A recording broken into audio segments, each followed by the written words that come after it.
I'm sitting in the middle. Let's start. We'll call the meeting to order, and we'll start with introductions. Philip, why don't you begin? Hi, my name is Philip Brown. Come on, tell us something about yourself. Okay, moved to Newport from Irvine in 1999, about that. Been here for 23 years now. Very happy to be a part of the community and felt like it was time for me to give back instead of just being a resident. So I'm very happy to be on the committee serving with these two women. And so I look forward to all the community input and putting a lot of work together for this. I'm Nancy Gardner.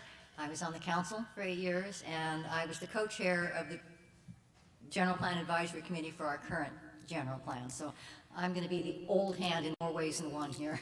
Thank goodness. Hi, I'm Kimberly Carter, and I grew up in Orange County, mostly in Laguna, and I've lived in Newport on and off over the years. Recently moved back from New York City after a long stint and have been here for several years. Similar to Philip, I'm looking forward to really giving back, and I think this is a great way to do it. I'm a real estate and abuse attorney by trade, so this is kind of in my wheelhouse, and hopefully something I can bring some good experience to, and I look forward to working with everybody here. Good. All right. Public comments on non-agenda items. Yes? I just want to introduce myself. I'm Jim Casey. I'm a 40-plus year resident of Newport Beach, and this is the first meeting I've been to, which I was alerted to by, in part, the nature of the requirement from Sacramento to the local communities and cities, which seems to be similar to other requirements from other states that I've read about over the years, and I just wanted to know what the progress or status of that might be here, and I was very appreciative of the very voluminous correspondence that was shared with us already by the alert. So appreciate the opportunity to witness what the response might be and how we might deal with a number like 4,845. Seems like a lot. Yes, we're all wondering that. All right, current business. We need to select a chairperson. I nominate you. I second. Well, because I'm sitting in the middle, of course. Any reason. All right. Do we have a vote? Huh? Oh, vote, yeah, okay. Vote. If you could see the hands. Thank you. All right, the update on the housing element. This is exactly what you were talking about, Jim. Oh, and by the way, we don't have a large crowd here, so we don't have to be quite so formal. If something comes up in the middle of a thing and you want to have a comment, you're afraid you might forget it, we can be a little flexible and not just wait until the end of everything. So. All right. Thank you, Chair Gardner, and congratulations on your appointment. Same to your fellow committee members, and congratulations on the steering committee appointment. I look forward to working with you. So, perfect segue, Mr. Casey. Thank you for being here. We're actually going to talk about the housing element update as part of this agenda item, and we're just going to give you a brief status because we've actually been working on it for quite some time now.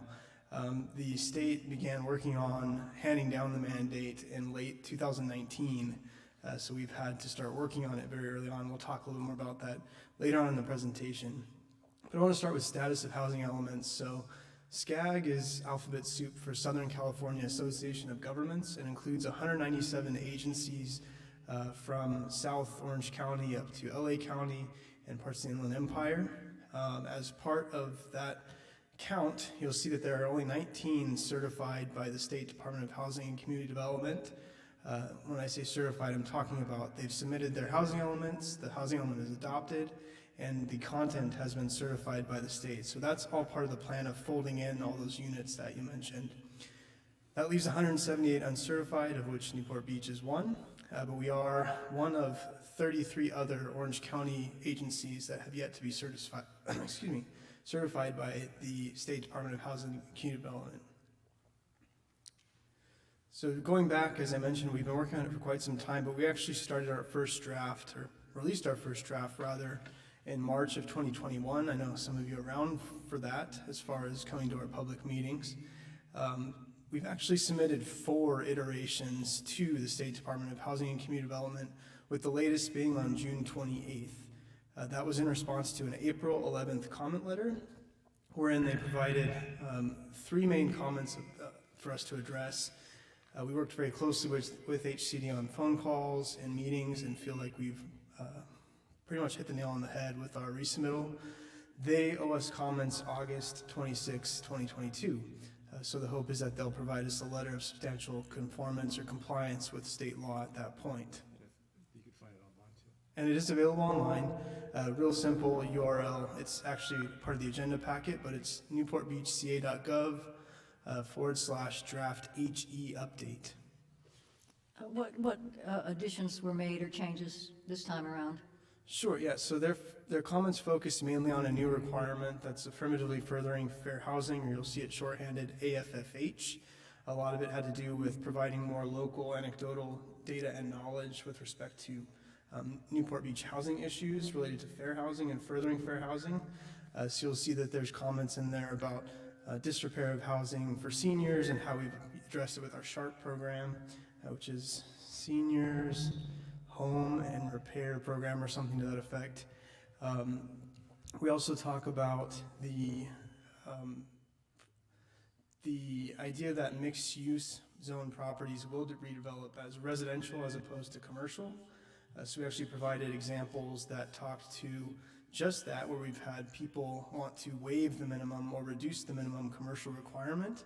Obviously, the COVID-19 pandemic changed things for the retail commercial environment and the office buildings in particular, so a lot of the development we're seeing is less when it comes to the office and commercial component. And then the last part, forgive me, I'm blanking here. The group home issue, thank you, Simone. So residential care facilities, they provided a comment on the city's conditional use permit requirement related to 7 persons or more, and it was specifically related to a finding of neighborhood compatibility.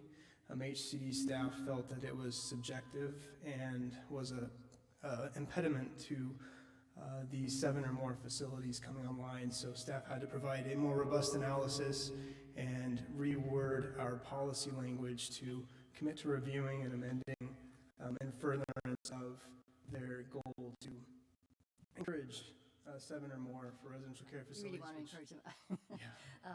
These are unlicensed or licensed? Licensed 7 or more. Licensed. Okay. But our unlicensed, our current rules still apply. Yeah, there's no proposal to change the language at this time other than what's been discussed in the open forums for that group.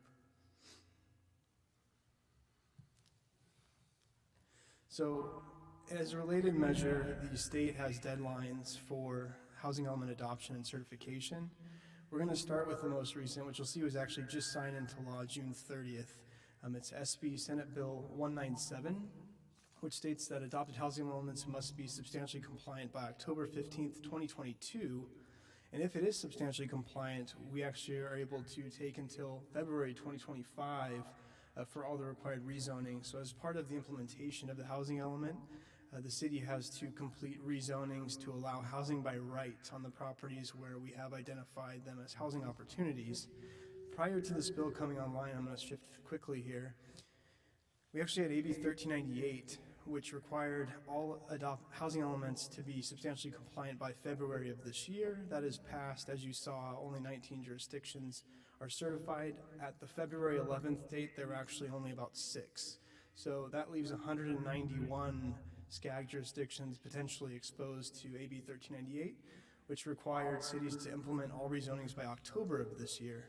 So the bill that we just saw get signed into law last week is actually much needed reprieve, and in essence, it extended the cities and other SCAG agencies' housing element deadline by 1 year.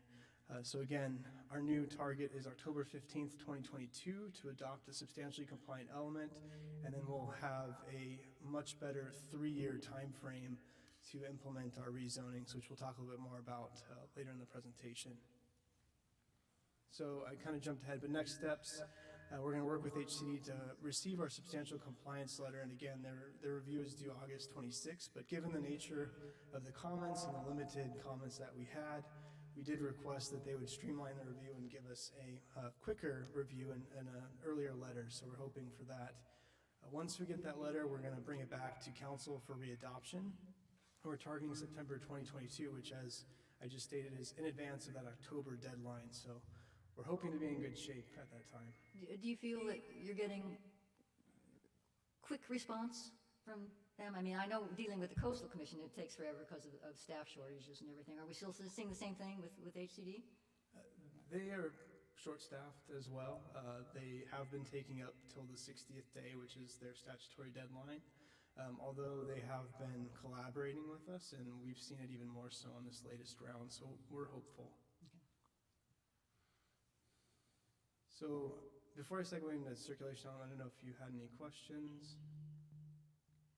When rezoning takes place, say we identified an area that would, a commercial area, which would be suitable for housing, does that get a dual zoning then, that it can still be used for commercial as well as residential, or is it then set not strictly residential if there's a reuse of it? That's a great question, Chair Gardner, and a very common misconception. So the city is looking to employ overlay zoning, which is just adding a layer of opportunity for those property owners and not rendering the property non-conforming by saying, no, residential should be there when it's a commercial building. It's just saying that residential is okay in accordance with the housing element. Is there anything in the demands by the state about inclusionary zoning? I mean, I know they've given us numbers as far as affordable and everything, but are there any encouragements or demands for that sort of thing? So in our adopted housing element, we actually have a policy that talks about inclusionary zoning, and there have been study session items with city council related to that matter. City staff contracted with Kaiser Marston Associates to prepare a analysis related to employing inclusionary ordinance, and I think it found that between 8% and 15% inclusionary may be appropriate, but nothing has been adopted at this time, and it is something that's in the policy, so we would need to explore it further. So when they were talking about the 8 to 15%, they were talking about a citywide, not just one area. And that's correct, it was citywide, but it's different for different areas, so airport area or Fashion Island could be different because the land values are different.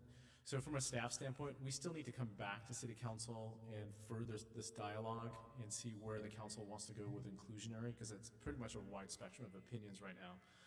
I think our goal right now is we're hyper-focused on this housing element, trying to get this certified, because we have some strict deadlines that we got to meet. Once we accomplish that, we'll come back to the city council and talk to them about the inclusionary. What is our minimum for a city-wide program, or is it different in different areas? I don't think we're going to come back before the end of the year. I think we're going to come back probably January, February to the council. One point of clarification I want to make, and it was part to your question, is there something in the state law that mandates that we do anything of this sort? And the answer is there isn't. Now, we do have to examine our policies to see if they would otherwise be an impediment to housing creation or affordable housing creation. And so if we had a very high percentage inclusion, it might be financially infeasible to do so. We'd have to examine that. But there really is no minimums and there's no mandates that are part of state law. So again, it's at the policies that we've been discussing that are in the housing element with the Kaiser Marston study and discussions with council. These are our own policies that we've included in the housing element that has been adopted by council. So we do envision something coming forward. What those precise percentages are is yet to be. And I know I haven't followed daily and with great attention, but initially there was sort of a laissez-faire attitude about ADUs, and that has become a little more prominent. Are they automatically considered affordable? Or do they have to be rent checked? They give us an allocation. Yeah, there's a guideline that's issued by HCD based on our area that gives a specific allocation for each income type, and it's kind of a set standard based on that methodology. No, I know that, but I meant if we build, say, we want to build a bunch of ADUs, are they automatically considered at some level of affordability, or it just depends on whatever the rent is? Yeah, we would need a covenant to hold it at a certain income level. Thank you. Are there any, yes, Nancy?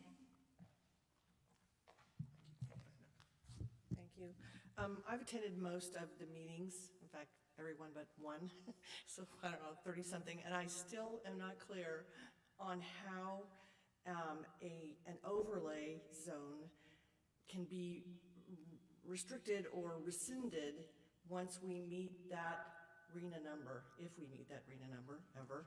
I don't know how that gets unwound. So to answer that question, obviously, the devil's in the details on how the overlay is drafted, the actual regulations themselves and the policies that support them. And I think we would write into those regulations and policies exactly that. So if there is a target number of, say, 1,000 units in the airport area, and that's just one number, it's not the precise number of the housing element. And once we achieve that, in terms of the affordable ranges, then the policy itself would say no more housing in the airport area. And so you would just write it into the overlay and write it into the general plan policies. That would be our intent. Does it have to be approved again by HCD, or is that just something we do on our own as a city? Yeah, we don't have to send our zoning documents to HCD for their review and approval in advance or at any review, unless we were out of compliance with our housing element or if they were viewed as an impediment in some future review. And so, you know, to start this off, no, they would not have to go to them. Any questions? No. Jim? Thank you, Chair Gardner. My name is Jim Mosier. A couple of council meetings back, the staff placed on the consent calendar an item asking the council to initiate amendments to, as I recall, the land use element and the zoning to permit housing that would be required by or allowed by our new housing element in the areas near the airport where it's currently restricted or not allowed because of the sound problems there. And the council unanimously rejected that request. I'm wondering if the staff could provide some enlightenment. Number one, why they brought that proposal forward before this committee had any chance to provide direction on the general plan update. And number two, if they know why the council voted against it, because none of the council members made any comment. Thank you. So I'll go ahead and try to take that one. So we put an item on the agenda to initiate a change to a PC text, which is the zoning for a specific area in the airport area that had the inclusionary of 30%. We were trying to lower it down from 30% something to something lower. We didn't know exactly what that number was. But in that initiation, we wanted to go ahead and initiate the noise element update, which we're going to work on here as a group, and some of the other elements. We want to go ahead and initiate that. The council wasn't ready to reduce that inclusionary from 30% to anything lower. It's not to say they're not going to do it in the future, but right now they just weren't ready to do it, and hence the initiation of the other general plan elements was just a victim of the PC text. It was all grouped as one resolution. We didn't split it as two different resolutions. So if they weren't ready to move forward with changing the inclusionary, they had to shoot down the entire resolution. So that's done. And I think what we're going to do, we're going to ask this committee going forward is to go ahead and give us a recommendation to go ahead and change these elements. And we'll go back to city council and just focus on these elements that we're going to talk, that Ben's going to talk about later, and just to open those up so we can start working on those and changing those. The PC text with the inclusionary, we need more discussion with the council before we do anything further.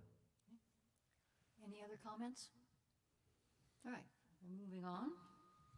All right, so moving into our circulation element. And just as a preface, this has really been something that City Traffic Engineer Tony Bryan has taken the lead on. And he's not joining us today, but if there are any questions, I'm happy to provide his contact information if it's getting into technical detail. So really the circulation element draft, it's been posted since March 12th of last year. Just as part of that posting, we've had invitation for public comments. Those public comments have been evaluated and are incorporated, if appropriate, into a subsequent draft, which will be posted tomorrow, actually. And it's really just been refreshed to reflect state mandates. As you'll see with a lot of the general plan elements, state requirements are coming into play for a lot of them if they are required elements. And if there's new legislation, it's got to be reflected in that element. So here you'll see electric vehicles and rideshare mentioned. You might have heard of complete streets, but it's really an efficient street for all forms of transit and a harmonious street for all forms of transit. So bikers, pedestrians, cars, all thriving together on the same thoroughfare. We've had 2 public community workshops and 2 planning commission study sessions related to the circulation element draft. Like I said, it is primarily done. We do intend to post the latest version tomorrow for review with a Planning Commission public hearing coming next month, August 18th, and City Council adoption of that element September 13th, 2022. Can I ask a question on that? So when you talk about that, we talk about efficient mobility. In that, and as we're obviously raising the housing numbers, from a capacity standpoint, is the additional capacity coming from other forms of transportation other than auto? Is that how you're meeting that, and is that how the state wants it? I'll tackle that one, or attempt to. The element itself is really largely all about the policy changes to support, more efficient design of the roadway network. There are no changes to the master plan of highways proposed with the circulation element. That'll be examined as we go forward with the land use element and the zoning, and we'll be preparing an EIR and a traffic study to see if there's any changes to the system that would be otherwise necessary, larger intersections, expanded roadways. But the circulation element as it stands right now, we're not proposing any changes to the master plan. So again, it's just the policies that are there. And to kind of take one minor step back, the entire general plan update process was initiated by the city council several years ago, and we made this big pivot to housing. And when we did that, we wanted to do circulation at the same time with the hopes of doing that EIR.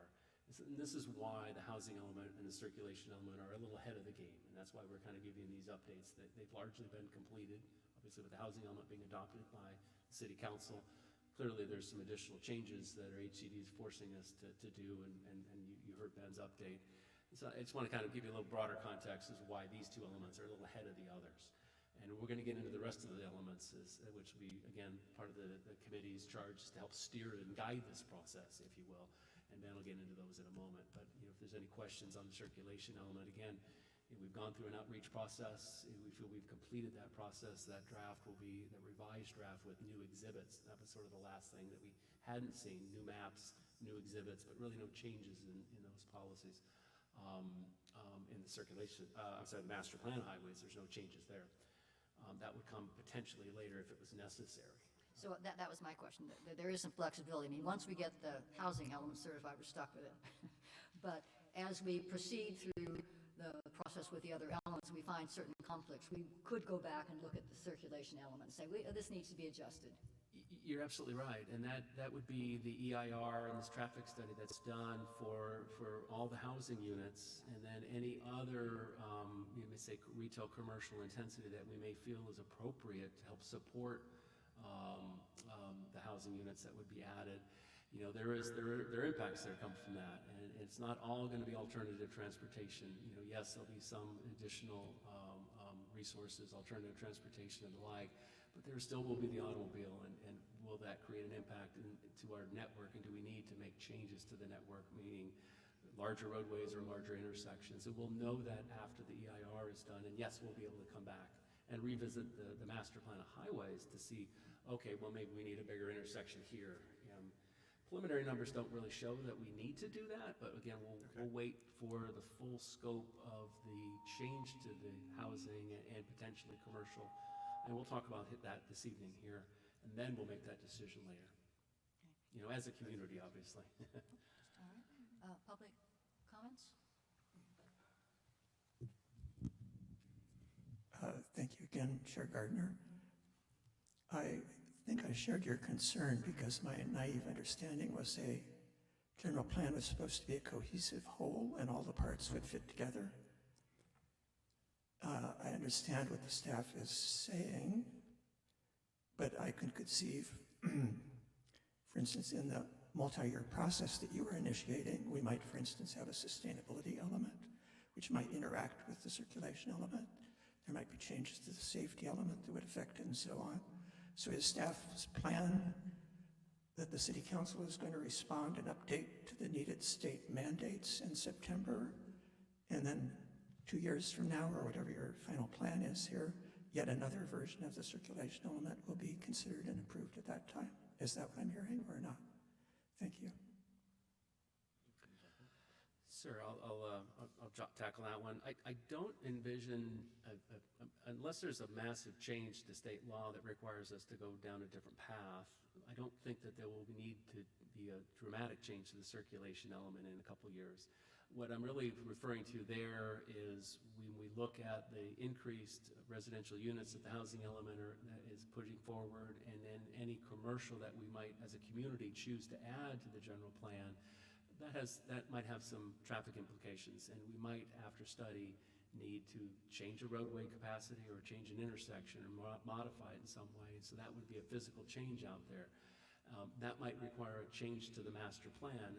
All of the major arterials, they have a designation, whether it's an 8-lane highway or a 6-lane highway, a 2-lane or a local street, and the intersections have what we have anticipated geometries. And so if we have to modify, it would be really to that to that master plan of highways, not to the policies that have already been updated and embedded and discussed with the community. So I don't see that being a wholesale change in the future. Okay.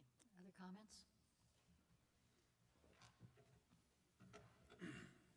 To the committee, my name is Chuck Fancher. I live in Jasmine Creek. I've lived here for 23 years, feels like 50. A bit of a question. The general plan is to be our Bible for 20 years. Is that the horizon for the general plan? 20 years going forward. And is the purpose of tonight and other nights is what ideas or suggestions or questions you might receive, you will consider and will go into your thinking as you finalize the final form.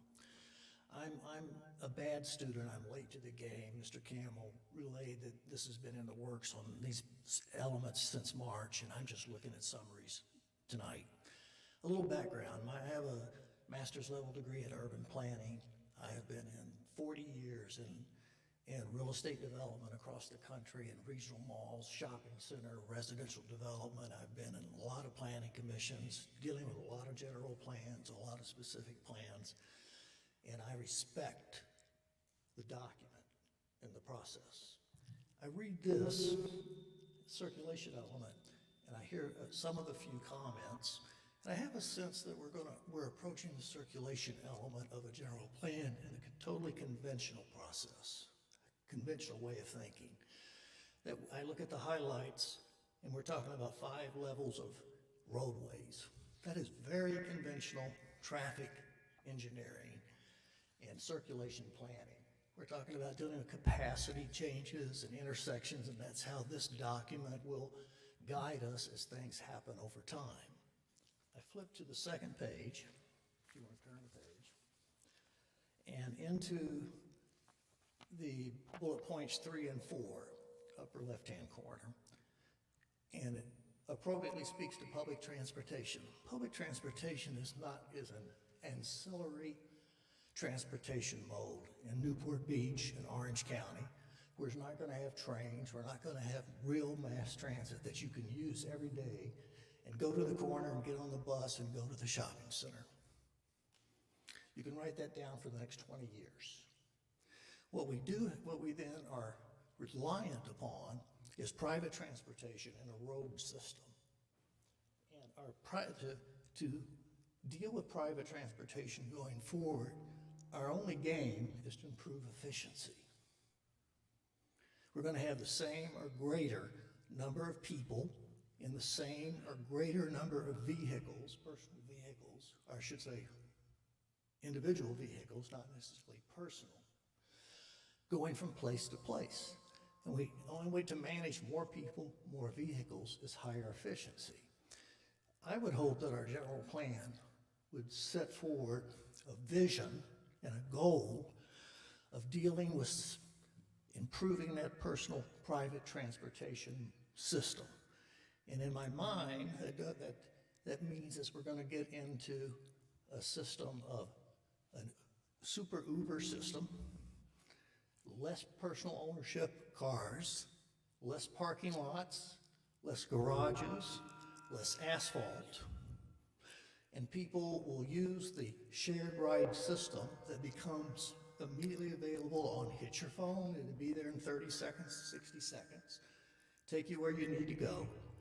You go do your business an hour, 2 hours, 15 minutes later, you call for another vehicle. It picks you up, it takes you where you go next.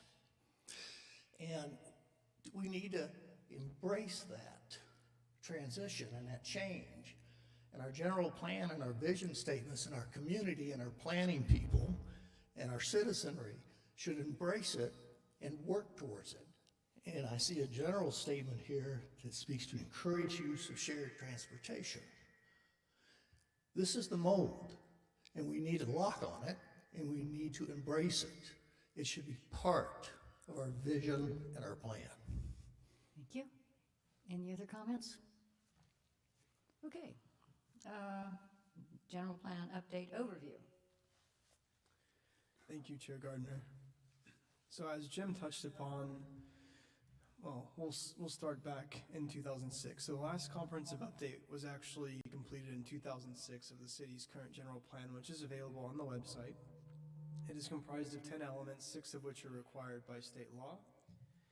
As Jim mentioned. All of which are supposed to be equal, right? What's that?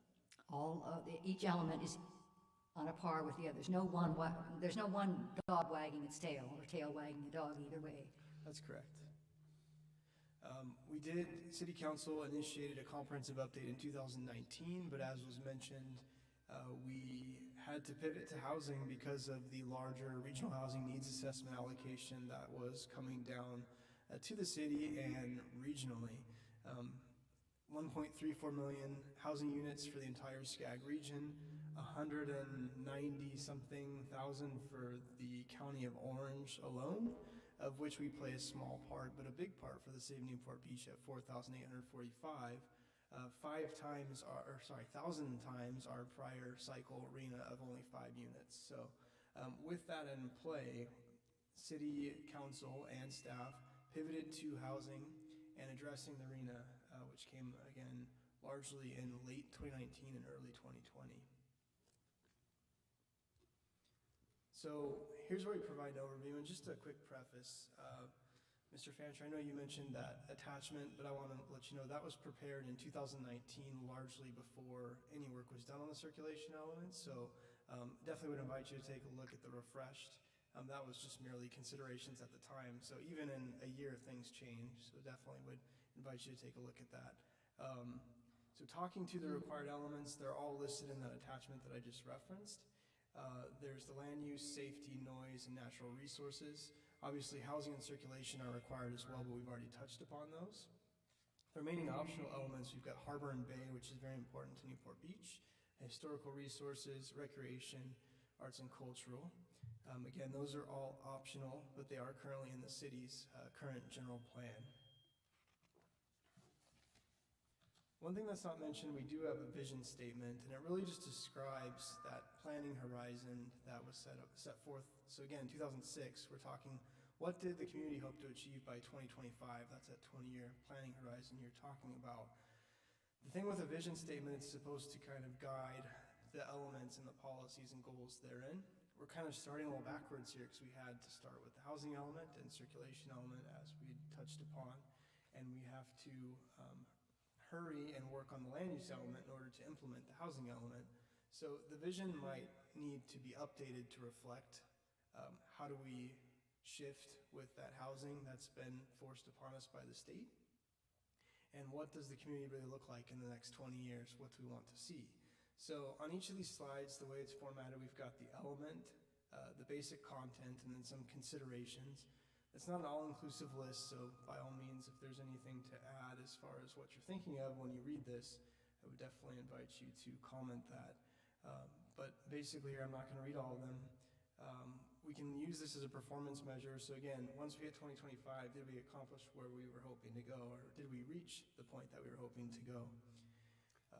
Again, go ahead, Jim. One thing I would add on the vision statement, it's really a three-page document, and it touches upon a whole variety of different things. And again, it's an end state, kind of what we would like to be in the future. At the end of the day, we've added, based on a state mandate, a lot of housing units that are going to be putting in the general plan. So we probably need to revisit the vision statement to see if they align. I went and looked at it, read it today. It's an easy read. It's actually not that bad. I think we can actually incorporate the housing, and it might not be a big Herculean task to update the vision, but Our you need a vision statement will be, and we will also have all these houses that the state is making us have. Well, again, the end state is,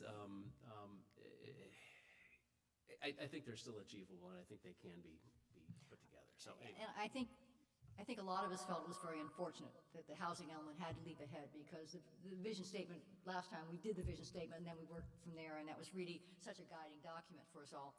But given the fact that we have this mandate, it does make a certain amount of sense to at least know where we're going a bit on that as we incorporate that. So I'm sure it will all work out. Yeah, it will.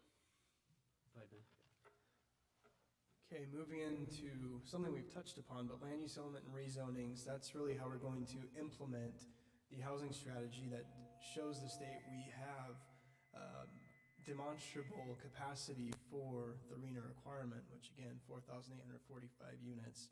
We need to make sure that we create that cohesive land use plan that implements what the housing element opportunity sites inventory is stating, where if we've got a certain density penned for a mixed-use property, we need to make sure that the density in the general plan matches it in the land use element, and then that the rezoning is also consistent with that land use element category and any sort of density therein.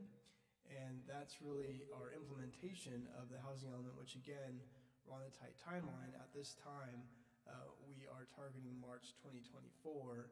You'll see a note there that this does require a Charter Section 423 vote, which is a vote of the electorate due to the density increases. And again, the March 2024 ballot is our target. That is actually the timeline that we have in our adopted housing element as well, so we're consistent with our housing element policy. Also notable is that is compliant with that February 2025 deadline, assuming we get the certified housing element adopted by October 15th of this year. I'll also note that we want to consider looking at maybe including supporting retail for these housing units that are being placed. As an example, in the airport area, there's not a lot of grocery stores, maybe. There should be some consideration for retail where we are planning for the housing. Which was part of the general plan for that area originally. As far as the land use element, will it be affected by the state's efforts to, I won't say eliminate, but curtail single-family residences and that sort of thing, and the whole coastal zone of no, you can't convert a duplex into a single-family home and that sort of thing? I think it can be. Within the land use element right now, there's a whole series of very subjective statements about, the community character for single-family neighborhoods and multifamily neighborhoods and mixed-use areas. And when you examine that in the light of recent state legislation, where accessory dwelling units are now permitted by right in many circumstances, and then SB 9, where you can have a second unit on homes. So I think that definitely changes it. So we probably need to go in and refresh those policies to just at least reflect the fact that those opportunities exist, and they may not jive with our current policies. So that the nature of those residential neighborhoods, the single-family neighborhoods, will be evolving, based on these mandates. And so, again, it's probably review and refresh those policies, and then remove conflicting statements. And again, that would be something that, in consultation with the community and with the General Plan Advisory Committee, a larger group of individuals. Again, this is our steering committee, where we're trying to establish the guardrails and pointing in the right direction, if you will, to use some very colloquial terms. That those kind of where we hash out those policy statements might be at a later point. But yeah, we probably will need to examine those. So just curious, in March 2024, if the ballot measure fails, do we stop? I mean, are we on hold? That's the big question. It's a big question. It's kind of uncharted territory, if you will, because at that point in time, our land use element and our zoning is not in place, and we would then not be in compliance with state housing law. And so, what do we do then? Because we've got a charter and we've got a vote of the electorate saying one thing and the state saying another thing. We'll likely need to have judicial review of the situation, and so we don't know what the outcome of that will be, but at some point in time, the city must comply with state law. And so we hope that the plan will come forward through this process that will be kind of guiding here, and then obviously through the General Plan Advisory Committee that we'll talk about it momentarily, and then go to a vote. Hopefully it's successful, and that we don't go into uncharted territory and out of compliance. But if we find ourselves there, again, we likely need judicial review of the situation, and we'll see where we go. As we go down the road, are you anticipating many conflicts between agencies? I mean, I remember we've been in a situation a couple of times where this agency says do this agency says do that, and we're going, you know, make up your minds, guys, and tell us what you want to do, because we can't do both. It's possible. The primary one is HCD wanting housing everywhere. Right, and Coastal Commission is, they're definitely more supportive of housing in the coastal zone. You know, they would obviously prefer not to, we can't damage resources, and we do need, there are certain priority land uses in the coastal zone, especially waterfront uses. And so there may be a little bit of conflict there. We also have, as Simone indicated to me, the airport, we have an airport land use commission, and so state law establishes a commission to review land uses in and around airports. And we've already established some policies in the draft, in the adopted housing element that does put housing in proximate to the airport in higher noise areas. And that commission has basically said, no, it's inconsistent with the land use plan. Now, the city council has overridden that decision because they ultimately have that authority, and so we do have a little bit of conflict there. I don't anticipate that really changing, and so we've got to deal with our local airport land use commission, which is really a county body but established by state statute. So that's really more of a process, and we can almost anticipate anything proximate to the airport with housing they're going to say no to, but the council can override that, and they've already done so, as I said, with the housing element. Those are the two primary areas of conflict that we see. That if there are any others, we'll just work with those agencies and you know, get those issues resolved. Yeah. Okay. Yeah, I think Mr. Moser had a comment, Chair? I'm looking at the last page of the agenda packet, which is giving, I think, the timeline that we're talking about here about the land use element at the top of that page.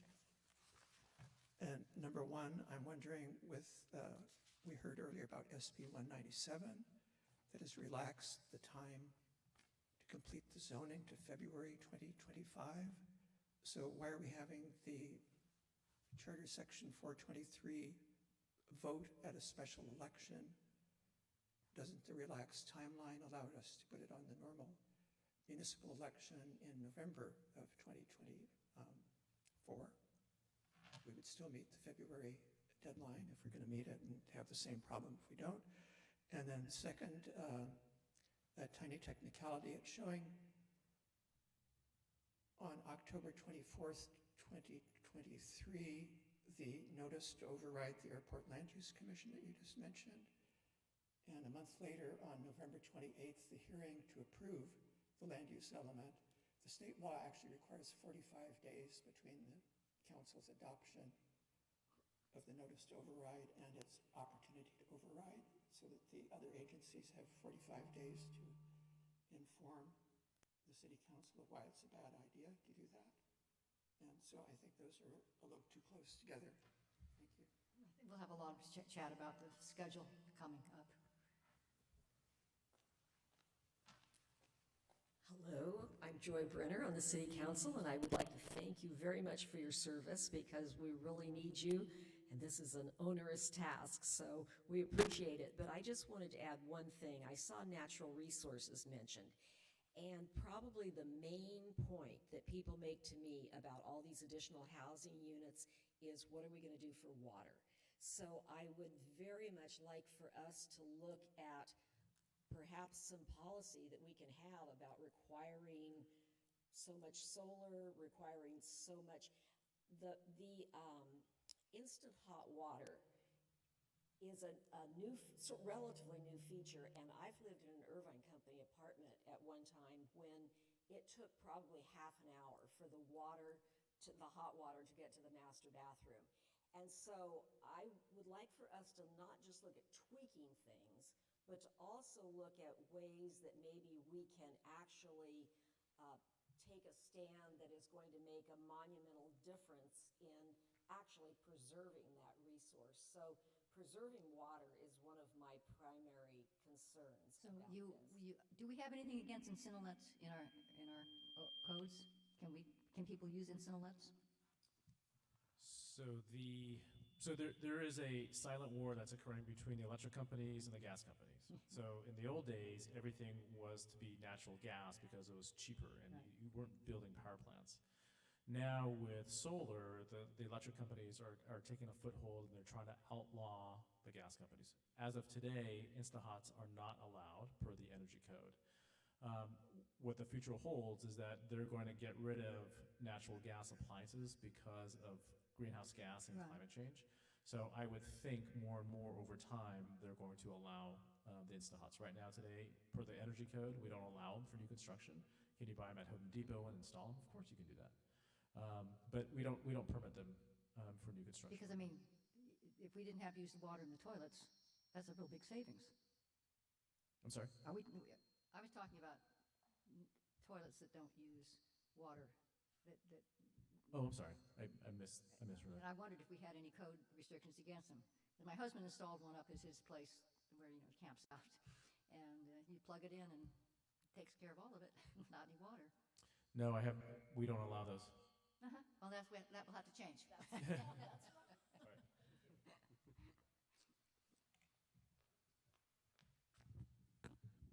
told that if you push this down, it won't fall, by the AV consultant. I'm sorry, I didn't introduce myself. Nancy Scarborough, just an active citizen and on the Finance Committee for the city. Doesn't the building code have a requirement for recirculating pumps now for new construction so that the hot water is circulating? For commercial, there is. So is it not for residential as No, well? there's no requirement for recirculation. You could still use a standard water tank and just pressurize it. I mean, there's no requirement for the circulation yet. I wonder if could the city do something Yeah, beyond you that? could always adopt something for that, but we just haven't done Just that. thought. Yeah. Thank you. Anything else? Okay. All right, and we will talk, as Chair Gardner said, about the schedule later on in the presentation. So when we talk about rezonings, just for the benefit of everyone, I know we've got some newer faces in here. As part of the community outreach effort, the community did select these focus areas that you see on the screen. With exception of Banning Ranch, which the state Housing and Community Development Department did not allow the city to count towards its regional housing needs assessment requirement, given the substantial evidence, if you will, that it's going to possibly convert to open space based on the Conservancy's effort, and also that the Coastal Commission staff indicated that there's not a likelihood that housing would ever be allowed at Banning Ranch. So that is not in consideration for the regional housing needs assessment allocation. The remainder is, so you've got the airport area, West Newport Mesa, Dover West Cliff, which also includes Mariners Mile, Newport Center, and Coyote Canyon. Largely, Coyote Canyon is the old landfill site, which is very large, and there is some viability there. It's county-owned, and it's got a developer on board through an agreement, and they are exploring housing opportunities there. So when we talk about rezonings, these are the areas that we're talking about, just to put it into context. Does the airport area include the golf course? That's correct. And the golf course was owner interest initiated as well. So as part of council's direction, that's a good point of clarification. Property owners who are interested in being included on the inventory and submitted a letter were included on the inventory, and in the similar respect, those who were not interested in being on the inventory were taken off of the inventory. Well, I think as we were discussing in another meeting, that development of the golf course might be beneficial in a number of ways, not just in helping our arena numbers, but in stopping any expansion of the runway in that direction. So that would be something important to consider. So moving into the noise element, we talked about this a little bit, but there are generally policies to protect sensitive noise, noise-sensitive land uses, and identify noise sources. So the big one in the noise element is the airport. There are specific policies that prohibit housing within a certain noise equivalent area, and you'll see that in the considerations.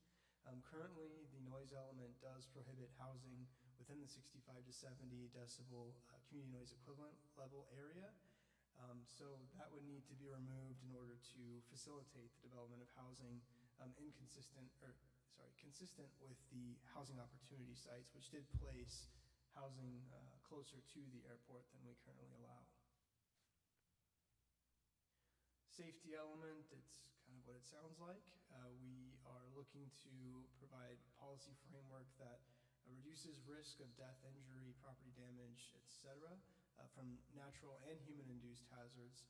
A couple big things to mention here, and just you'll see this as a common framework from here on, where we can partner with other city departments to help kind of guide the refreshing and updating of these goals and policies. So here we can really lean on our emergency services professionals, fire, police, to help us update and make sure that these are current practice.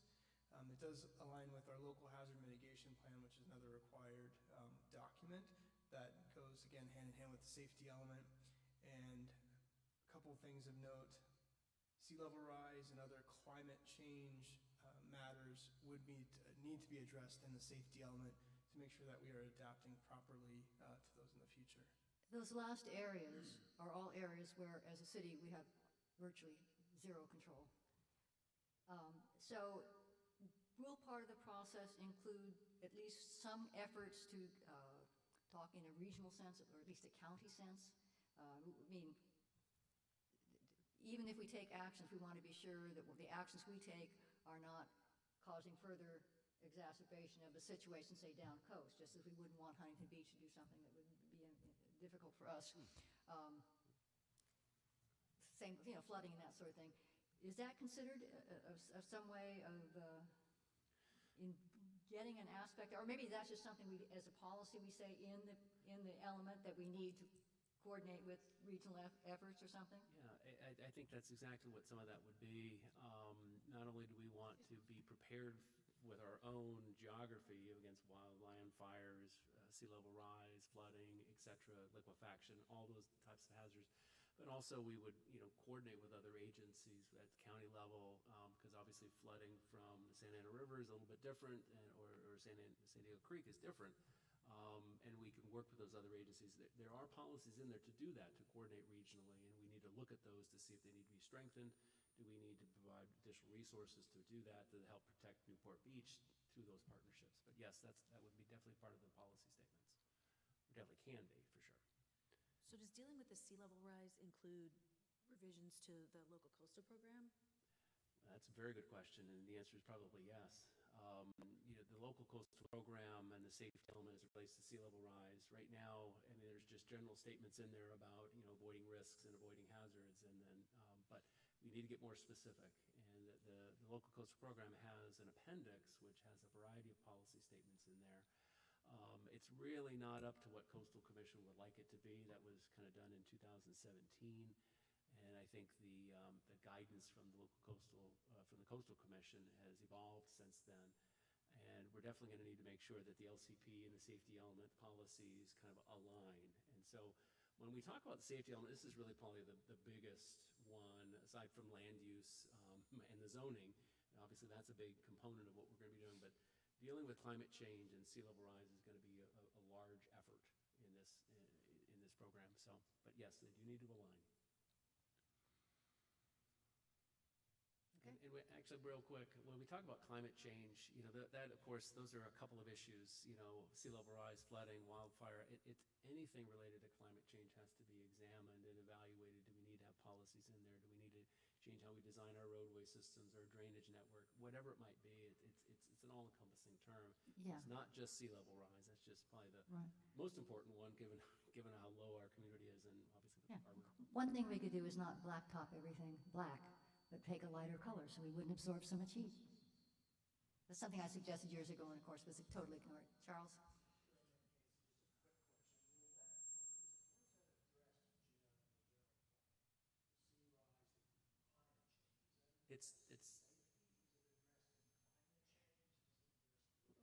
You can actually address it in a variety of places, but the state law mandates that the safety element address climate change. And so we have to address it here. And again, this is to make our community more resilient, to avoid risks and hazards. And so we want to make sure we have all the policies necessary to make sure that, for protection from fires, because we will see increased wildland fire. And so Are we managing the vegetation appropriately? Do we need additional policy frameworks that then support the regulations so the fire marshal can do his job? Like, he has all the tools he needs right now, and so it may just be a refresh of those policies, but we want to look at that issue comprehensively. Again, that's really more in our wildland fire interface, but it also affects broader parts of the community now. In dealing with CAL FIRE and their mapping, more of the community is going to be affected. And so we have to do what we can to maybe potentially look at our building standards to make them more resilient and resistant to fires. Again, that's one issue out of everything that climate change can come in, but again, primarily it's here in the safety element. We're not talking about a climate action plan here, and that is something that's completely different. If the community wanted a climate action plan, we can prepare one. But it wouldn't be here per se, but there's a whole variety of ways you could address climate change.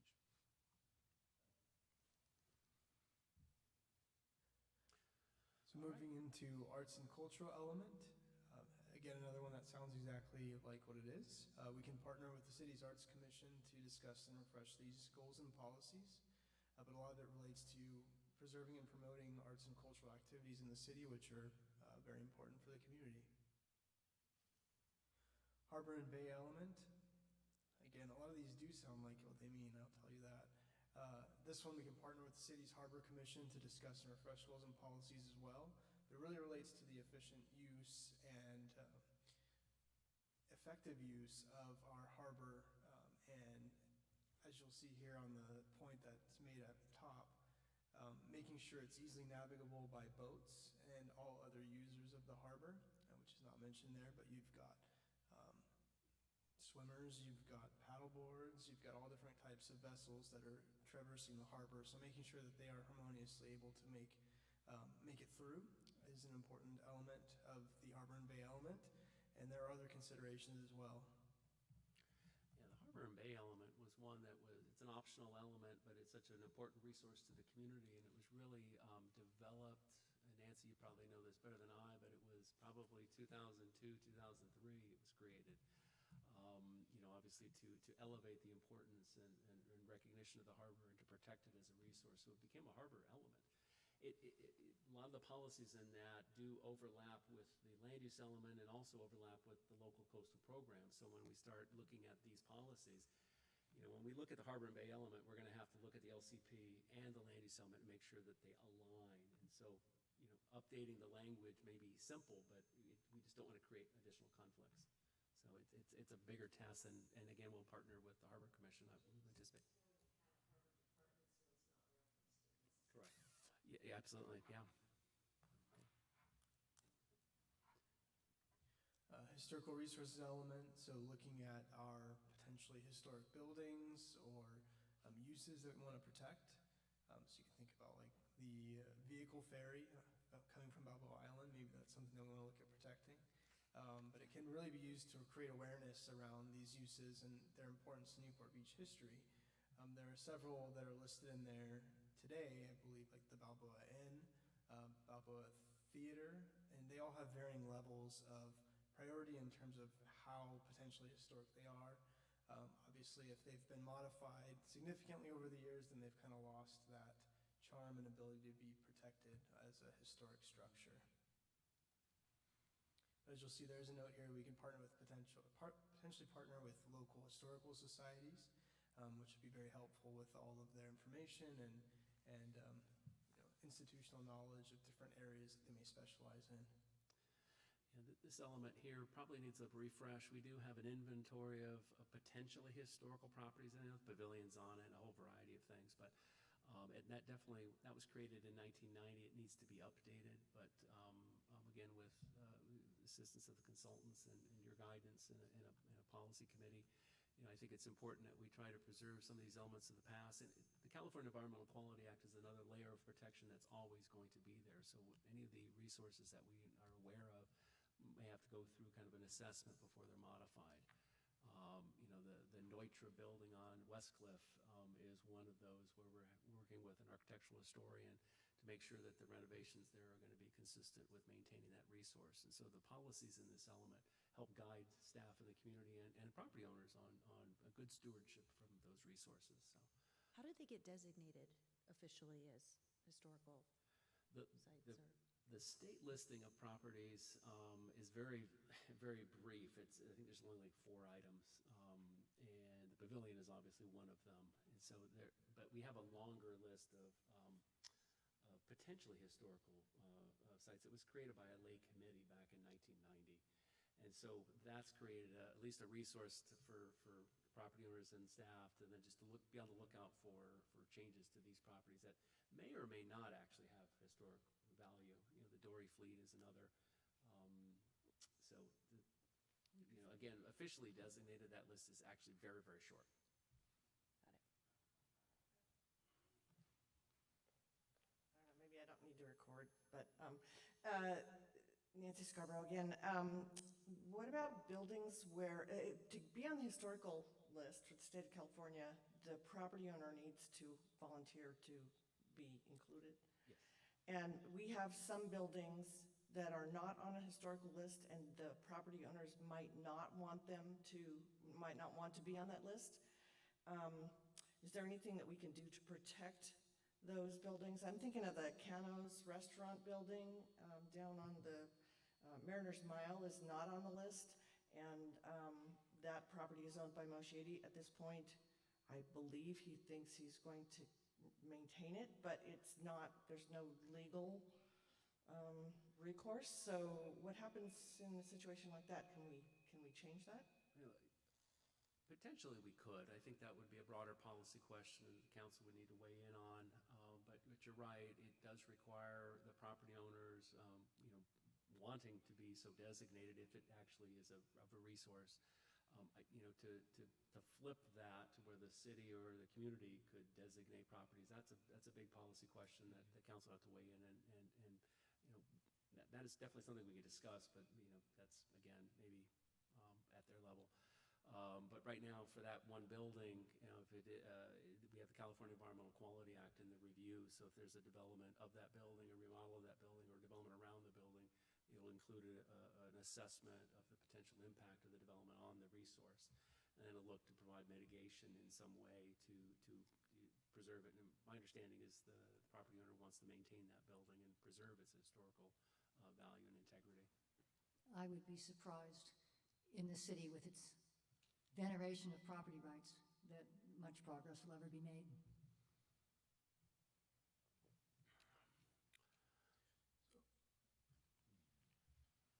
Looks like Mr. Fancher has a question or comment, Chair Gardner. Yes, Jess.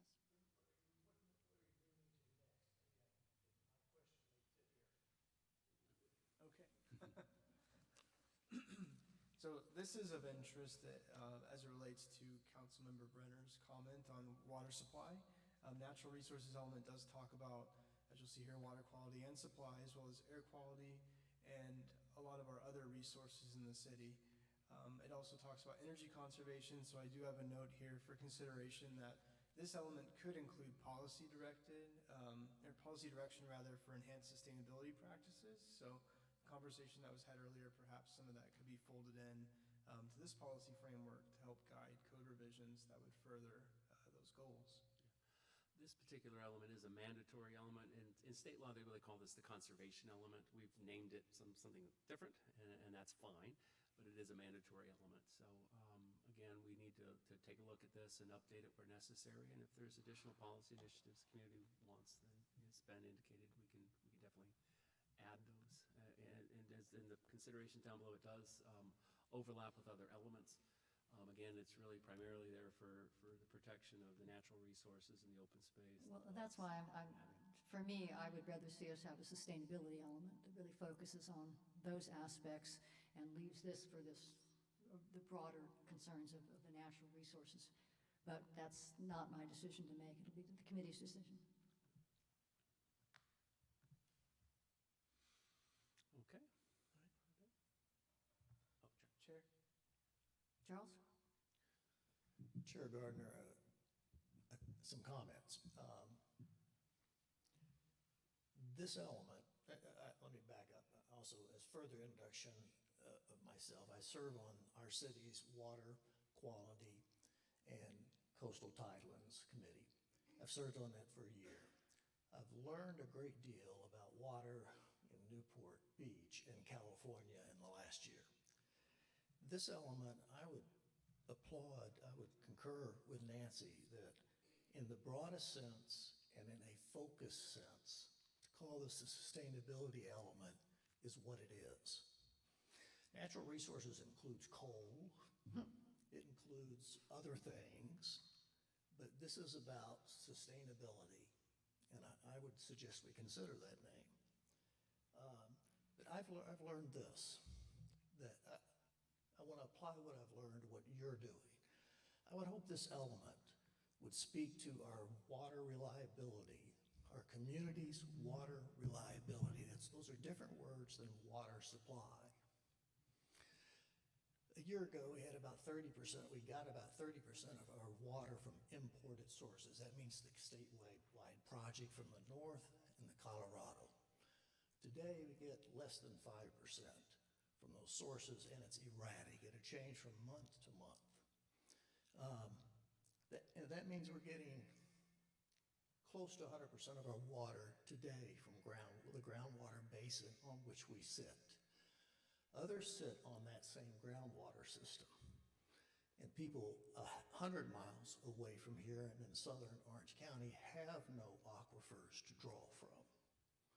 They were 96% reliant on the State Water Project in the Colorado River for their water, administered by a number of overlapping agencies. And overlapping agencies decide how much of the aquifer water we get. We own 4 pumps, 4 fountains, with the pipes that bring the water to us. We don't control it. The state, not the state, the overlapping agencies tell us how much our utilities district can pull.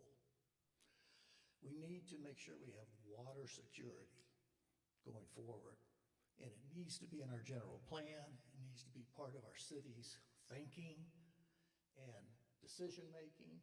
And it's going to get into infrastructure and different ways of finding new water. One easy place is conservation.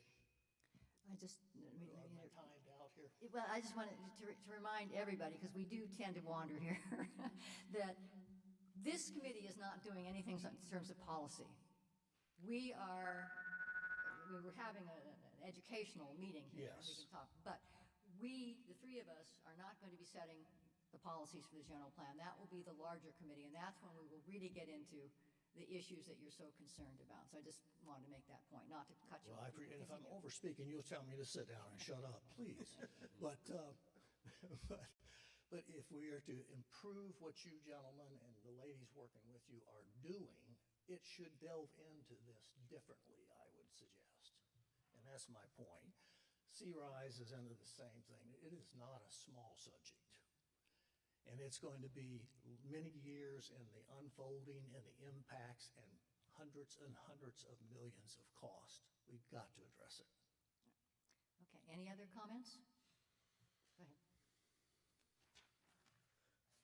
Recreation element, this one we would partner with Cities, Parks, Beaches, and Recreation Commission for guidance. And of note, we may need to look at updating this for the increased housing units that we're planning for, because there is a desired ratio of park acreage to residents. How will Banning Ranch figure into this? Will we be just leaving that as a white hole, or what? That's actually a very good question. If indeed Banning Ranch turns into a park that's available to the public as a resource, then that obviously will help us meet, that'll provide a recreational opportunity, whether there's paths and trails or whatever's there. And once that's better understood, then we may be able to rely upon that and build fewer parks in other areas, if you will. And so that would help that western Newport area. So I don't have an answer as to exactly how we'd address it, but that's the kind of thing that we're going to have to examine as we go forward. And as Ben touched upon, we do have a desired park acreage standard based upon 5 acres per every 1,000 people. And so if you think about the airport area, most of the airport area would be a park if all the housing units would be built there. To be literal, that's what it requires. And so we barely have enough sites for the housing. We're not going to have enough sites for the parks as well. And so we might need to re-examine that standard, but then that doesn't mean we're not going to plan for parks in the airport area. I think we need to do that too. And that's really all about what the recreation elements is involving. So again, we would partner with our Parks Department and our Parks Commission is a charter commission is required. And so we use them as a partner and develop appropriate policies to foster parks and programs to meet our future needs. Well, and I also think that we can look at cities like New York and LA, for that matter, who have taken odd areas and turned them into parks, and we may find some real creative solutions to some of that out by the airport. Yeah, absolutely. So again, that's part of the update. Okay, so that concludes the element overview, diving into the schedule. So again, our current focus is circulation and housing, and that's near-term focus. So you'll see this aligns with the attachment that's in the agenda. So again, looking at posting a revised circulation element tomorrow, with Planning Commission and City Council following in August and September. And then again, waiting on the State Department of Housing and Community Development to give us comments back by August 26th, hopefully sooner. And then bringing that element that's substantially compliant back to City Council for readoption, again targeting September as well for that. Again, to meet the October 15th, 2022 deadline pursuant to SB 197. We've talked about the importance of maintaining a schedule with land use and rezonings. So this is a simplified version of the attachment. We've got here our meeting tonight. It's really a good start. One thing we haven't talked about too much, but the Chair Gardner touched upon it, is the General Plan Advisory Committee, which is the policy committee and its formation. How do we do community outreach is another question. And then ultimately taking land use to Planning Commission and Council late summer, early fall in 2023 for that March 2024 ballot vote. Now the question was asked about why take it to a special election. Well, we are considering what if the vote fails? If we take it in November and the rezonings must be completed by February 2025, then that's cutting it pretty close. So the idea being we still shoot for March 2024, which is again in our adopted housing element, and gives us some flexibility and cushion so we're not butting right up against the February 2025 timeline. As far as the remaining elements go, that's where the steering committee really comes into play in driving that schedule. We have it penned out at late 2024 adoption because really, again, our focus is the land use element and rezonings in compliance with state law. So there is a very simplified schedule. Again, there's not too much detail. I know that some of the dates might be off in the future, but staff was trying to put together a general horizon timeline for the committee to take a look at tonight. Okay, so you're suggesting approximately 2 years to do the update? If you want longer, we can. Huh? We're always optimistic on schedules, but if the steering committee thinks that that's too optimistic, then we can definitely change it. Well, we took over 4 years last time, but we also had, Jim, were you part of that process? Because we would go several months without a meeting, which I wish really stretched the process out longer than needed. Yes. And also, it seemed like nobody had ever done it before. I mean, I knew we had a general plan, but it seemed like it was a first time, whereas this time around, we all seem to be a little more in step and in tune with things. So I think that we're a bit ahead of the game that we weren't last time. Last time, the general plan that we had prior to the 2006 adoption was done in, what was it, 1988, I think it was. And it was a fairly rudimentary document. So we went from a series of elements that were very thin to when the entire general plan is as big as this binder. And so it was a very significant upgrade. And so you're right, we hadn't done that in so many years. The community just was not, we had to do a significant amount of education with the community to go through that process. And you're right, it did take 4 years. We hope that with doing the housing and the land use and the circulation up front, we've done kind of the larger elements. Now, granted, the safety element is going to be a significant effort. As someone said, we're optimistic on the scheduling here, but we don't want to move any faster than the community as well. So, granted, housing and the land use and the zoning has to be done under a timeline as prescribed by law and our own housing elements. So we have to kind of focus on that. But we don't want to lose track of these other elements because we do want all the elements to work together in concert to fit together as one general plan. And so we really want to get it done as quickly as we can, but again, in consultation with the community, because we want to be transparent about what the policy changes will be. We want to move rapidly, but we clearly don't want to move too fast as well. You know, in dealing with sea level rise, there's probably going to be a significant amount of debate there. And it may take some time, but again, it's an optimistic schedule we'd like to foster, and then, you know, if it does slip a little bit, hopefully it won't slip very much. Well, one of the things we might explore to make it move along is that when we did the vision statement, we didn't take the 30 people on the committee and write the vision statement. We took a subcommittee and drafted it. Then we came back and went through the whole committee and we made all of the minor changes. So we might, particularly on something like the safety element, have a group that goes off and does the initial draft, and then you have a large group all work on it even the subcommittee could be a public meeting, you have public participation and everything, but that might help move things along because a smaller group could meet weekly or bi-weekly or something, whereas the big committee's probably going to meet monthly. I think it's a very good idea, and we actually anticipate, you know, one consultant to kind of work on all this. We'll talk a little bit about consulting services that we're going to need in a moment, but then, you know, we'll have staff experts kind of working on, say, sea level rise, and maybe working with that subcommittee, try to be as efficient as we can going forward. So, but good suggestions, thank you.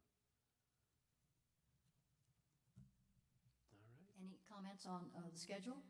Jim? Yeah, thank you. I wasn't quite sure when to bring this up, but one thing I don't see on the schedule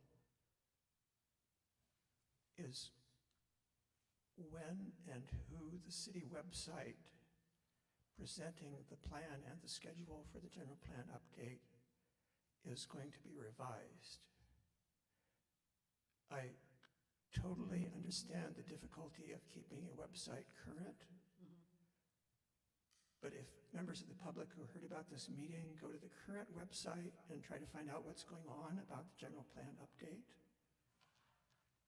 I, for instance, on the home page would look at trending community issues, general plan update, and it takes me back to the 2019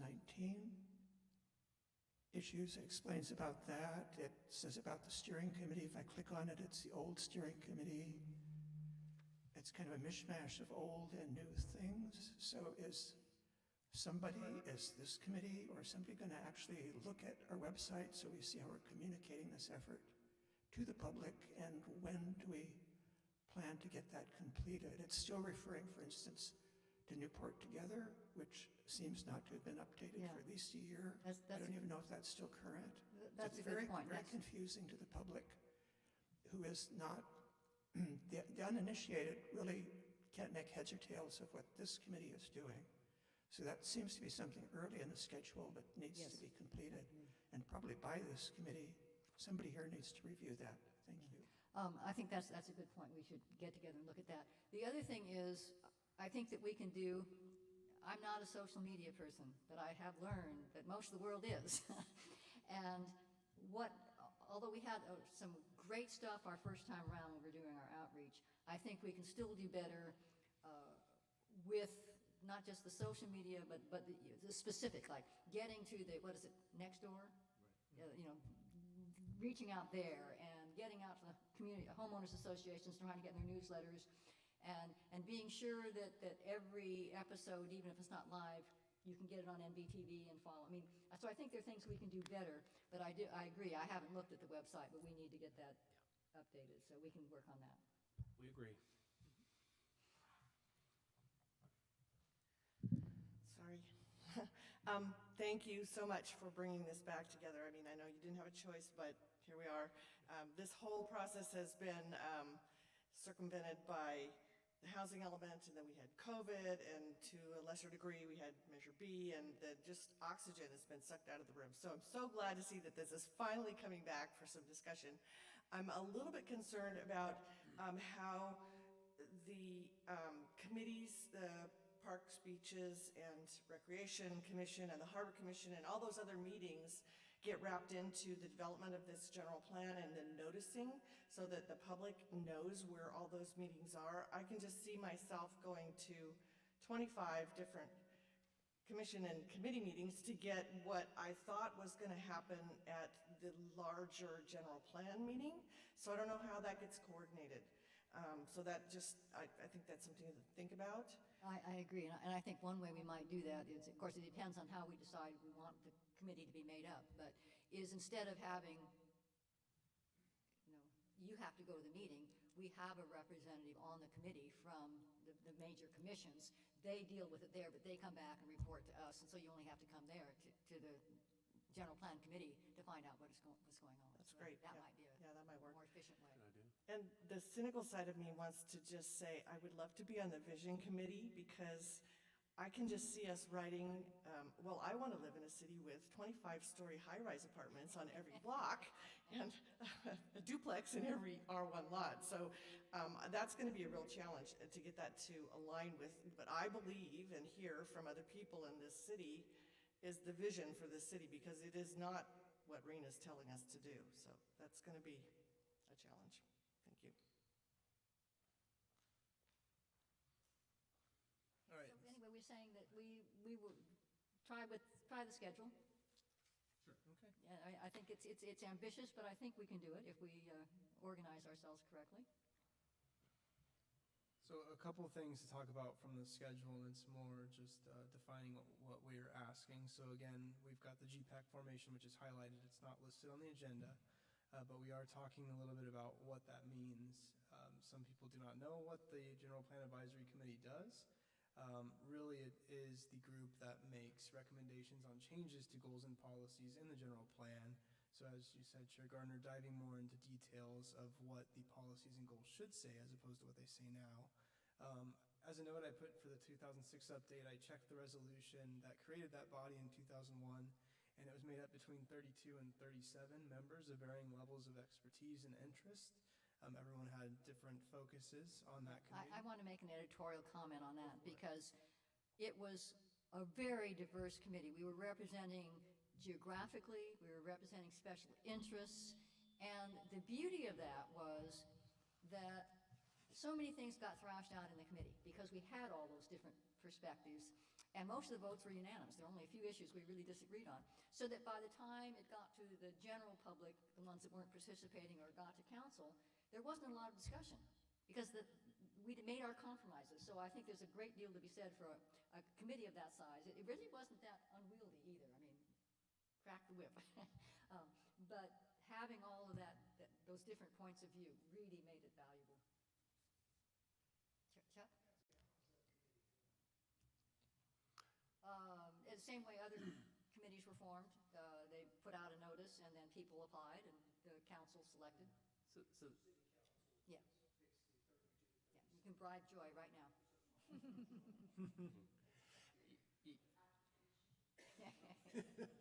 Yeah, if I might add, yes, it would be something that, this body, you would make a recommendation to the city council of what that might look like, provide some guidance, and at the end of the day, the council would adopt a resolution establishing a committee, would give them the specific, what their job is, a purpose, responsibility when it sunsets, and then it would indicate what the makeup of the committee members would be. Typically as Newport Beach residents, and then it can get as detailed as the council might want to make it. Again, Ben said, it was 32 to 37 folks, and there was a variety of different boxes that the members would fit within, so we got that diversity. And so, as I recall, I was here during that time period, although I was working in current planning, it was really challenged to get enough committee members. Did we always get quorums of the committee? And the answer is not always. So there was some delays there, but it did work fairly efficiently when everyone showed up. So. Is it possible to get a breakdown of what the general roles or, how they were selected, the 32 to 37? Mm-hmm. Yeah. Resolution. Yeah, that would be helpful, just some background on Yeah. how that went. And so we obviously, we do recommend, suggest that we, at some point in time, the appropriate point in time, create a committee to get into all those details, and that would be a recommendation coming forward from this body to the city council. So the other thing we want to touch on from that schedule is consultant identification and selection. I just want to note that we did have a prior consultant, Kearns and West, who was primarily contracted with the city for branding, marketing, and public outreach and engagement. You'll see at the bottom their website management. So they did manage the Newport Together website. I'm working on getting the credentials fully, so apologize for the lag and updating completely to mirror the current efforts, but we will get there. As Jim said, part of the early schedule is going to be making sure that our links are all consistent and that they're all pointing to the right direction. But we no longer have a contract with Kearns and West. It is expired and fully expended, so I want to make sure that's clear for the committee. Our current consultant, who is with the city for housing element, circulation element, and land use element preparation, and the programmatic environmental impact report, which are important notes, is Kimley Horn Associates.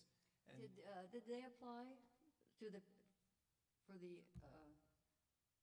previous committee work, for the outreach, or they just applied for this one, just for the housing element? They're not a marketing, they don't have that marketing aspect to it? Okay. Correct.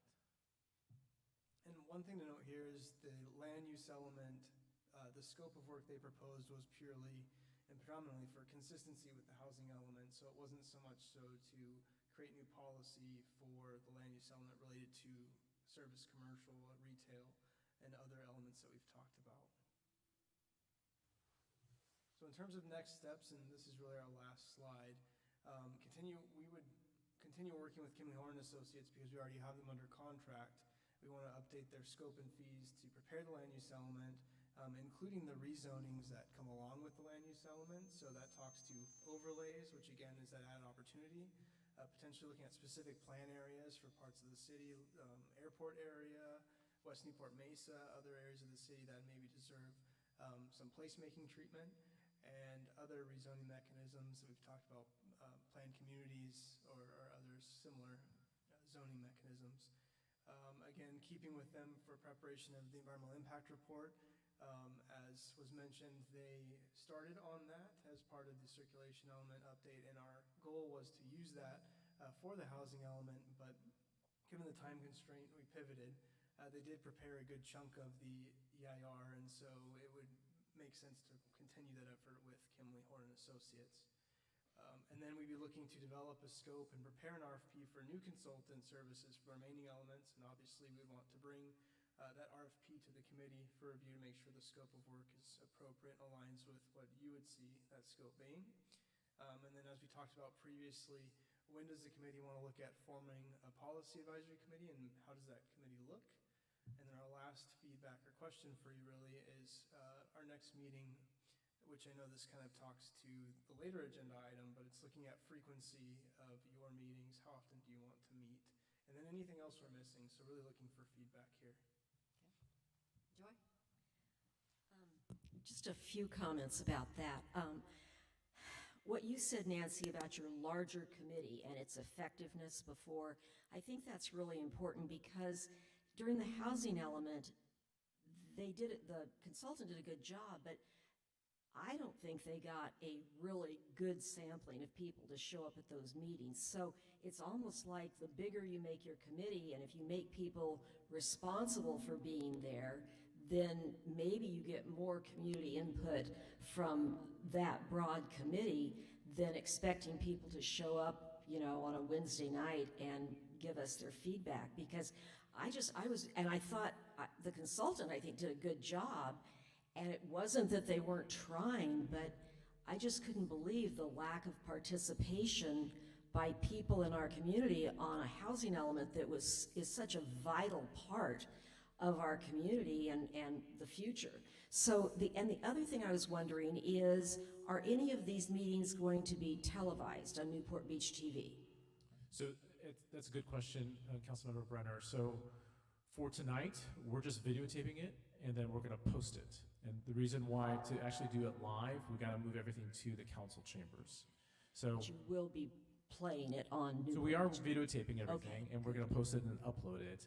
Because I think if we're talking about trying to get a green light vote passed, it's really important that the community see how much effort has gone into this and how difficult it is and how we really have all been working together to try and solve the problems that are passed down to us. But I think Newport, a lot of people watch Newport Beach TV. It's so surprising to me that people are always saying that they've seen something on that channel. So We could definitely record these and just post them on Newport Beach yeah, TV. that would be great, because all of this effort needs to be recognized when it comes time that we ask the public to vote. Thank you. And the group needs to be good at messaging, not just good at getting people engaged. They need to be able to communicate a message. So that raises a question when you're going to prepare an RFP, but I think it's something we need to discuss tonight, and the people in the audience as well, that we had initial launch, which was, they had it here, and there were booths, and people posted things that they wanted, what they were thinking of, and that was maybe a couple hundred people out. But there was almost an immediate deceleration. And as we were going to the meetings, they were on the website, they were this and that, but you'd see the same, faces, and then you'd see maybe one or two others. And by the end, we were getting maybe sometimes 8 people at a thing. It was really almost like, aren't you caring, or don't you care, so I guess the first question is, do we need another startup? Has so much time gone by that we need sort of an initial event to kick things off again? Or do we just need to do a better job of, as you say, the marketing, the messaging and that sort of thing? And of being sure that we're trying to explore these other areas that maybe we haven't been as successful in exploring before. In terms of, I'm thinking in terms of the consultant, obviously. So that's something, any thoughts on that? I think that we need to look at social media aspects, because expecting people to show up this day and age, I mean, they're not going to, right? I mean, so, but you can get so much feedback. People love to give feedback, right?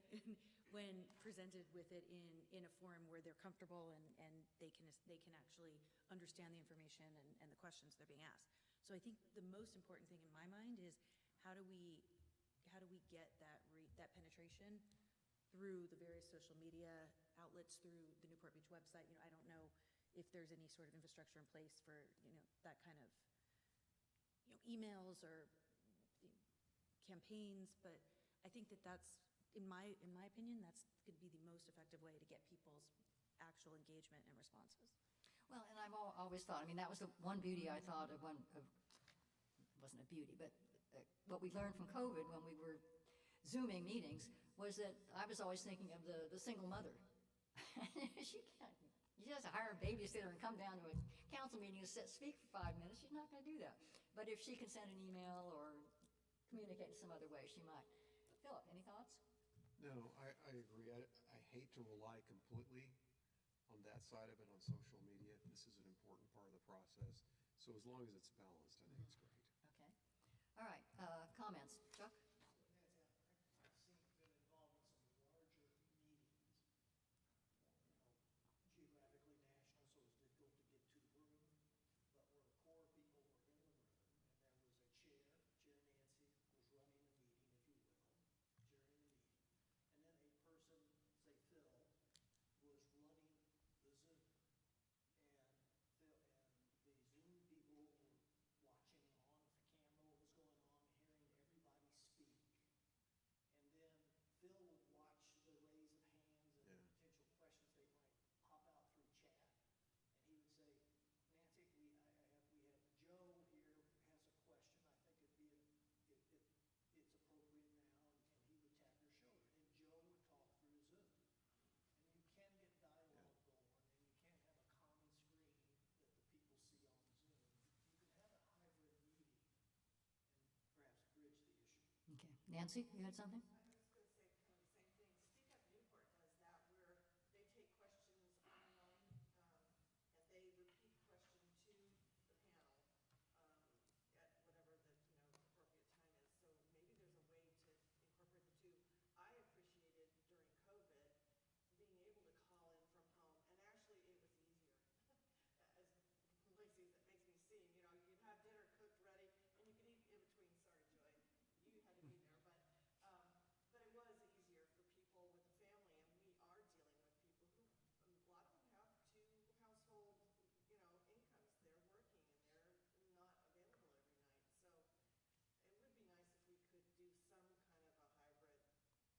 All right, so some of this the consultant will have some ideas as well, some suggestions. But, so as you're preparing the RFP, obviously, we want to go heavily experienced with social media and a real expertise there and the track record. Although we did find from the last ones that they were stunned that all the things that had worked so well in other cities didn't seem to work in Newport Beach. We are unique. Jim? This may be a very old-style thought, but the two previous comprehensive general plan updates began with the consultant actually preparing a booklet that sort of laid out the parameters of what the general plan update could accomplish. In 1969, the booklet was called Newport Tomorrow. And in 2001, before your GPAC committee was appointed, the consultant prepared something called Newport Beach Current Conditions and Future Choices that sort of maybe gave an overview of what the general plan is now and what changes to it might be considered, so that the public doesn't perhaps have the idea that they had at the 2019 startup meeting that we completely start from scratch and have a blank canvas and can do whatever we want, but we have kind of limited parameters or scope to work within. So a booklet like that might be helpful as something the consultant could prepare and be useful. Okay. I don't know how many people go to libraries to look at such things anymore, but that is historically what we did. All right, thank you. All right, do you feel comfortable as far as you're going to bring us back an RFP at the next meeting? So we're going to bring back two things. So we're going to have an RFP for all the elements except for land use. And what we're recommending is that we continue to use Kimley Horn for the land use element update. Okay. So we want to amend their scope of work. And so we'll bring that back Okay. for consideration. All right, and then I would like to suggest that we have at the next meeting also on the agenda committee makeup, so we can start talking then to get really a good start on what we see the committee, the eventual advisory committee being. How does August 8th work for both of you? Good. That works. Okay. So monthly meetings, okay? Is that going to be all right with you, or do you want us to meet sooner than that? No, I think from our experience with the housing element, I think monthly is better for everybody. All right. All right. Committee announcements. I don't think we probably have very many announcements yet. Well, we did. Are there any more comments? Charles? Hi there, Charles Kloben, welcome. This is under anything else. Yeah. Kearns and West reminded me, I wasn't a great fan of them, but one of the things that they provided was that excellent report from that consultant in the Bay Area regarding the ramifications of the bills that were coming out of Sacramento. Is there something that's replaced that? Is there some place that should be injected here where someone is feeding a report on the ramifications of what's going on in legislation that's going to affect, so that we're not doing something to find out it can't be done? Thank you. That would be incredibly helpful. We could definitely include it as part of the scope of work. So what would happen is if we want to continue with using Kimley Horn because our contract's in place, our procurement process is very long to get a new consultant. It takes us a long time. So what can happen is Kimley Horn would be the prime, and they would sub out that work to a different consultant. Okay. Right. Yeah. Yeah. Okay. Good. Anything else? Well, spread the word. Uh-huh.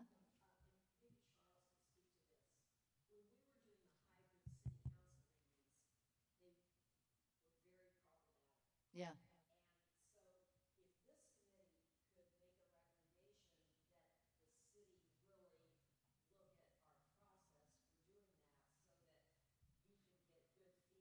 So that doesn't sound like that. Okay, good.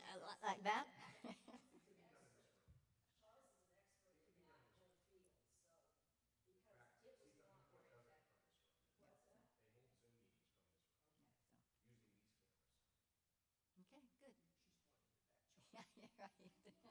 All right. Anything else, staff? Anything else you need? No, we have plenty. Thank you. All right, then the meeting's adjourned. Thank you all for coming out.